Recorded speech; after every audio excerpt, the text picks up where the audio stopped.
A Hoosier is trying to make Indianapolis's LGBTQ history much more accessible. So he launched a digital project that highlights queer businesses, organizations, and people from years past.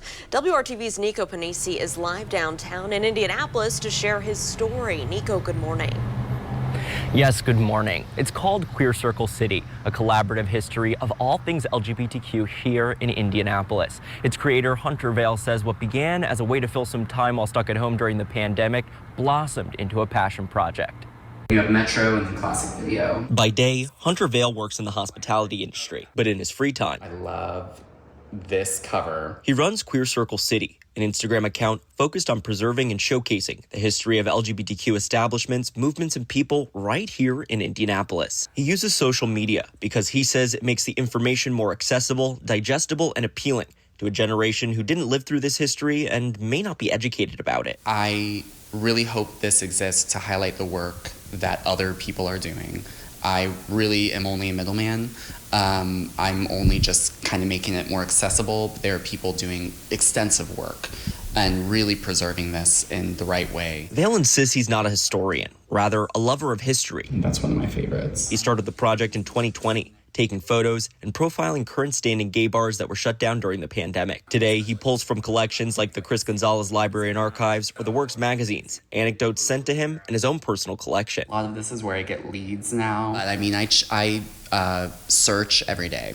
So if I see something, I get it. His collection includes about 100 local and national magazines. This is the August issue of the Indiana Word that profiles the first gay pride. A couple of dozen pieces of memorabilia like posters, flyers, September 4th, 1971, which is the closest to Stonewall that I have. And even a matchbook from 1952. The items he's purchased can range in price from $15 to $150. How much would you estimate you've paid? I do not want to know. I don't want to know. The blog is always centered around telling the stories of Indy's gay bars. Our place is Greg's. From the 1960s to the early 2000s, Vale estimates that more than a dozen of these spaces existed across the city. At that time, these cultural hubs provided some of the only safe spaces for members of the community to meet, socialize, and be themselves. With queerness becoming more socially acceptable and the advent of online dating, these spaces are harder to come by. Do queer people want that space still? And if they want that space still, then what do they want from it?